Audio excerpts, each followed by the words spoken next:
RVA te rim tong lo na ngai Christus tunga kong I thu zui nu pa ulan autte tunia izak lungdam na lai siang thun maku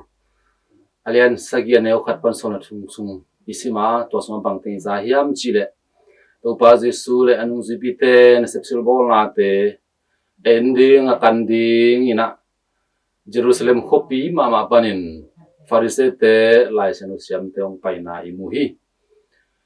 to pa jesu nung zipiten zong haneng na te zong khut sop lo in haneng na te mu tak chiangin farise te le lai sanu siam te to pa jesu kyang na phun pau hi bahang in nung zui te ina khut sop lo pi na aneu hiam china namo sang wami if farise te lai sanu siam te pen Jerusalem khopi panong pai ato pa jesu na sep sirbol na te agam tan na te India pai chi pen bel ama asa tang na hilo zoina bangteng khel na bol kha hiam china athu kan dia ong pai ai zong na te imute hi to thamlo juminam te ngei na pupa ngei na anet ma khat pe nung zong khut sop ding apolam pan zi pain ai zong ina apolam pan cha tak chang en zong ai na tum chang ina khut sop tang di china pupa ngei na china mau na zui tang hi farise te le lai sanu siam ten hi bangina ngei na te azui zo te bek pen pasian kyang tum the ding hi china ngai sun na nei khau hi to tham loina to ama hun lai farise te na hi bangin pumpi sian tho na ai zong in hi thu kham no te pu bang ngei na te athem neng nang ona zui zo na in khalam sang to ki sai hi china na um hi ayang na to pa jesu na mahun tung tak chiangin ama pen lai siang thoi lu sunga thu kham te zong in pasan thu kham te abe sak ding ai zong ina amang thang sak ding hilo zo na aki ching sak zo ding abu ching ding ina ong pai chi ma bangin farise te ngai su na hi aneng ma khut sop na te pen tu na zong ai ma bangin ama hun lai ma bangin chidam na ding a hoi hi hangena kha nun tang na to pen bang ma kisai lo hi china alang mo hi toy manin khanun tang na sungai te na pasien thu kham te bek e te na izui di pen thu pi ma hi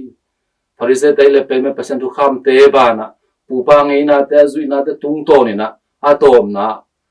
aman pa pen pen hi pasien thu kham te na ngon mangil liang na athem neng te bek ai tak chang na to pa jesuin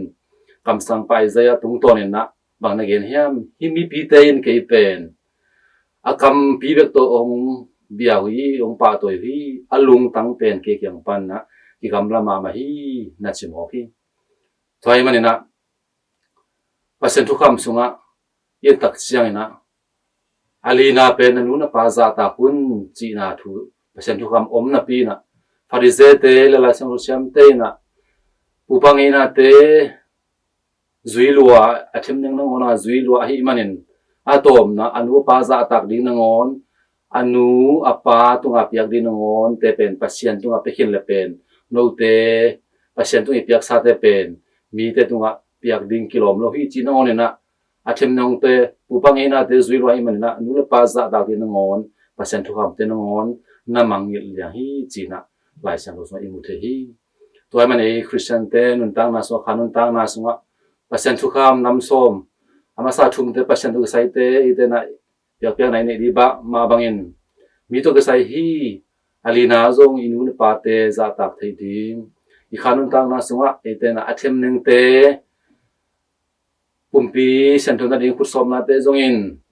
atom tom te ine hang na to te I bol zo le bol di a hang na ite na athu pi pen pen a hi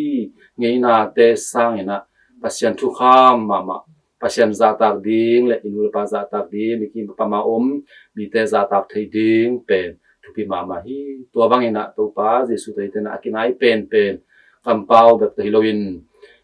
ilung tang mama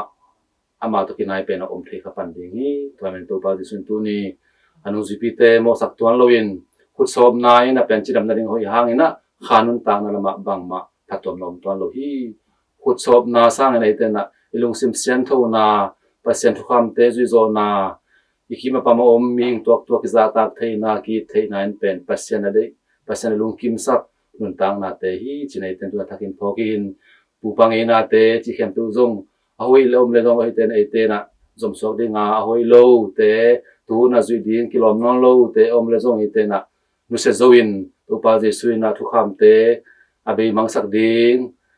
a phel ding hilo zoi na pasien thu kham te moses pia thu kham te a ching tak sak de ong pa hi manin e te nun tang na suwa tua christian teaching te kan nun tak thei nang nun tang na sunga i na te kalson te ding khala khat za tak thei na khala khat kitel sem te na lungsim te to inun tang na te